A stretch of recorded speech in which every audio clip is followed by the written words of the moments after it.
If you're just getting started as a data analyst and things had not been easy for you for over some couple of months, you've started and you might be thinking you want to quit, right? Don't do it. But the question is this: who actually told us, or who handles this particular template of like, it's going to work in the next 2, 3, or in the next 1 month? Nothing works like that, specifically if you do not have any background in technology from your tertiary institution or your elementary school.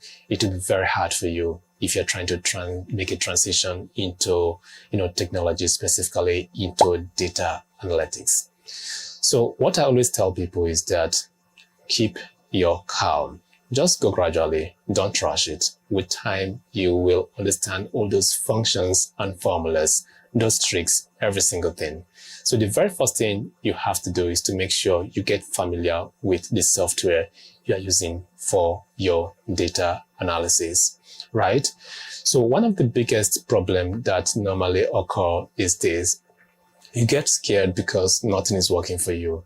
And that was because you actually started with a very complex tool, like somebody who started up with Python and you don't have any background with data analytics or technology. You're just getting into it and you pick up Python. It's going to be very hard for you. So what I normally recommend to anybody is actually Microsoft Excel. Even though if this particular tool had been existing since 1987, it is still one of the leading tools in the market up till today. Go to big companies, they use Microsoft Excel. So don't actually feel like, oh, it's just a basic tool. Excel is never basic. Excel has lots of functionalities that can actually help you to even land your first job. So learn Microsoft Excel today and learn it like a pro before you pick up any other tools. So if I have to recommend a second tool to you as a beginner, I'll tell you to go with Microsoft Power BI. The reason for that is because it has a lot of relationships with Microsoft Excel.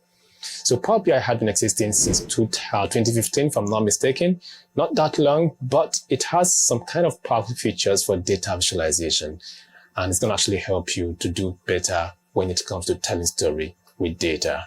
So right now, tell me, are you still scared to actually get started as a data analyst, or to keep your feet on the ground and keep running?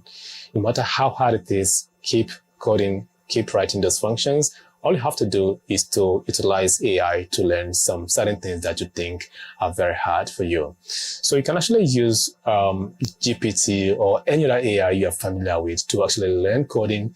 Don't write code to this particular AI. Instead, help yourself by asking the AI to explain why something like this is being put together. Specifically, if you have different functions mixed together, like the sum function, the count function, the average function, the filter function, this is going to be too much for a newbie. So you can actually copy this particular code, put it on any of the AI of your choice, and ask the AI to explain to you how everything comes together to form this and give us this particular number.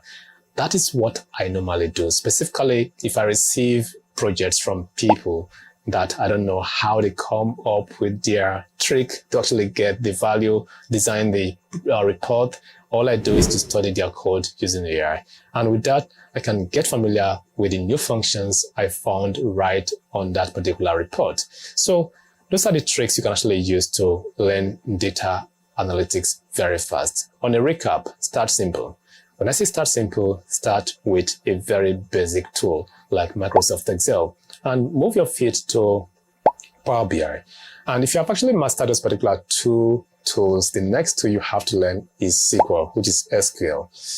So once you have done that and you want to go into a programming language that can actually give you much more edge over every other persons out there, I'm going to advise you to go with Python. So Python can actually help you to get started with data science and go deeper with data analysis and as well doing well in the industry of data. So what about this? I believe this particular video will definitely help someone. If it does, don't hesitate to actually follow, like, and share.